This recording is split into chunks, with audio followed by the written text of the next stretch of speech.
చంద్రబాబుపై రోజా full fire. నగరిలో జరిగిన సమావేశంలో మాజీ మంత్రి రోజా ప్రస్తుత ప్రభుత్వంపై ఘాటు విమర్శలు చేశారు. 3 ఏళ్లలో చేసిన అభివృద్ధిని వివరించిన రోజా గత 3 దశాబ్దాల పాలకులను ప్రశ్నించారు.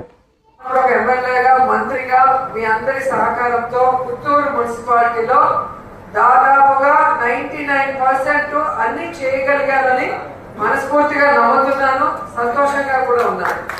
ఎందుకంటే అంతకుముందు మీ అందరికీ తెలుసు, యోధులు పుత్తూరులో కానీ నగిరిలో కానీ దాదాపుగా 35-40 సంవత్సరాలు రాజకీయాల్లో ఉన్నవాళ్ళు, గెలిచిన వాళ్ళు, ప్రభుత్వంలో ఉన్నవాళ్ళు. సో వాళ్ళు ఎవరు చేయలేనిది మనకున్న తక్కువ సమయంలో 2 సంవత్సరాలు కోవిడ్ లో పోయినా, కోవిడ్ లో కూడా మొదటి కోవిడ్ లో ఇక్కడే ఇంట్లో కూర్చొని మనం ఏ విధంగా పరుగులు తీస్తూ అఫీషియల్స్ కి అండగా నిలబడి వారితో ప్రజలకి సర్వీస్ చేయిస్తూ వారికి కావాల్సిన అన్ని కూడా మనం దగ్గర ఉండి మన సొంత ఖర్చులతో చేయడం జరిగింది. ఎందుకంటే అప్పుడు హోటల్స్ కూడా లేవు. ఆఫీసర్లకి వైరస్ అంటే భయం. మేమే వాళ్ళతో పాటు ఉండి స్ప్రే చేసే దగ్గర నుంచి ఆ పేషెంట్స్ ఉన్న చోటికి వెళ్ళి వాళ్ళకి ఇవ్వాల్సిన మందుల దగ్గర నుంచి అందరినీ కూడా ఎంకరేజ్ చేస్తూ ధైర్యం చెప్పాము. 5 మండలాలు, 2 మున్సిపాలిటీ ఆఫీషియల్స్, పోలీసులు కానీ, మున్సిపాలిటీ వాళ్ళకి కానీ, ఆశా వర్కర్లకు కానీ, వాలంటీర్స్ కి కావాల్సిన సరుకులతో, భోజనాలతో కూడా మనం అందుబాటులోకి ఇచ్చాము.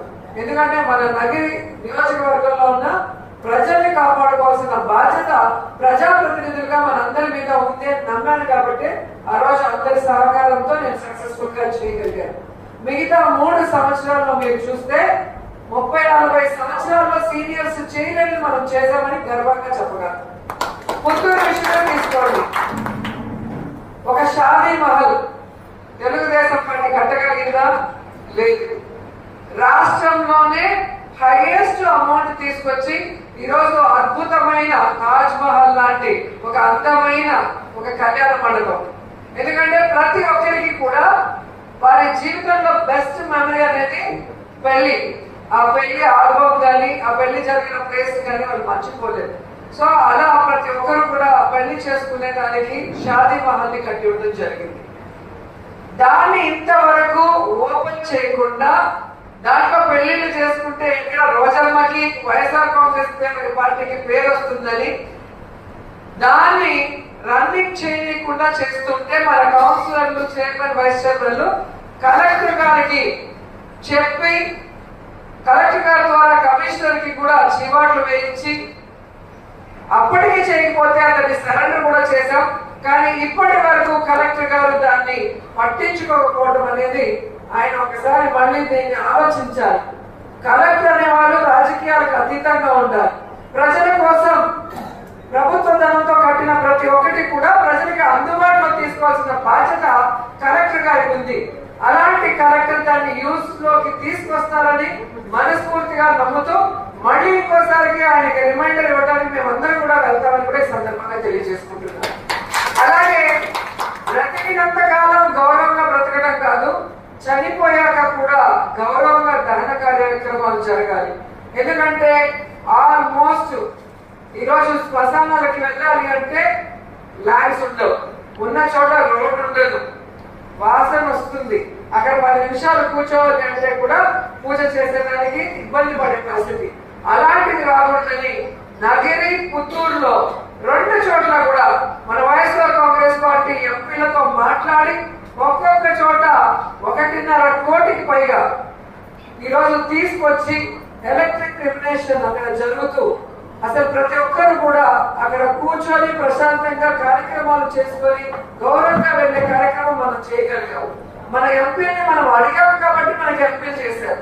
ఎక్కడ కూడా మనం అడగకపోతే ఎవరు చేయరు. మనం వెళ్ళి అడగాలి. మా నియోజకవర్గంలో ఈ సమస్య ఉంది, దీనికి ఫండ్ మీ ఎంపీ లాట్స్ లో చేస్తే మేము మా ప్రజలకి మంచి చేయగలము అనేది మనం వాళ్ళకి చెప్పడం ద్వారా వాళ్ళు మనకి చేసి ఇవ్వడం మీ అందరూ కూడా గమనించాలి. సో ఆ చేసిన ఎంపీలందరికీ కూడా మనస్ఫూర్తిగా కృతజ్ఞతలు తెలియజేసుకుంటున్నాం. అలాగే మేము తోపులం, తురుములం చెప్పుకునే గత పాలకులు కానీ, ఇప్పుడున్న తెలుగు తక్కువ ఎదవ కానీ ఇంతవరకు ఎందుకు అర్బన్ హెల్త్ సెంటర్ ని కట్టలేకపోయారని నేను అడుగుతున్నా. ఎందుకు రెండో దాంట్లో చిన్న దాంట్లో పెట్టుకొని ఉన్నారని నేను అడుగుతున్నా. ఎందుకంటే నేను మొదటిసారి ప్రభుత్వంలో ఉన్న 2 ఏళ్ళు కోవిడ్ పోయిన 3 ఏళ్ళే నాకున్న టైం. ఆ 3 ఏళ్లలో 4 అర్బన్ హెల్త్ సెంటర్లు మనం కట్టగలిగాం.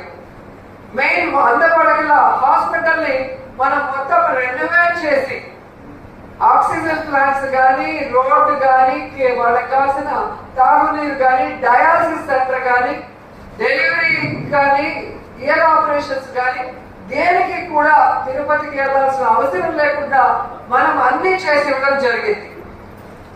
అపోజిషన్ లో ఉన్నప్పుడు పుత్తూరులో ఎమ్మెల్యేగా నేను అసెంబ్లీలో ఫైట్ చేసి ఆ హాస్పిటల్ కూడా రెనోవేట్ చేయించడం జరిగింది. మరి వాళ్ళ నాన్నగారి ఇప్పుడున్న మన కరోనా ఫేస్ కానీ ఎందుకు చేయలేకపోయిందని నేను అడుగుతున్నా.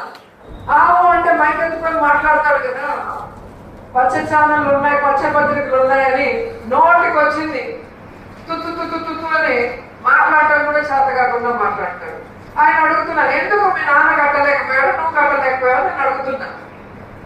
ఈ ఎలక్ట్రిక్ క్రిమినేషన్ కానీ, ఈ అర్బన్ హెల్త్ సెంటర్లు కానీ, ఈ హాస్పిటల్ రెనోవేషన్లు కానీ, ముఖ్యంగా పాలిటెక్నిక్ కాలేజ్ దాదాపుగా పుత్తూరులో మీరే ఉన్నారు, ఆల్ పార్టీస్ లో ఉన్నారు, అధికారంలో ఉన్నారు.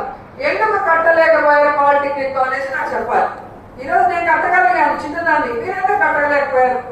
మీకు ప్రజలకు మంచి చేయాలి, విద్యార్థులకు మంచి చేయాలి, రైతులకు మంచి చేయాలన్న ఉద్దేశం మీకు లేదు కాబట్టి మీరు కట్టలేకపోయారు.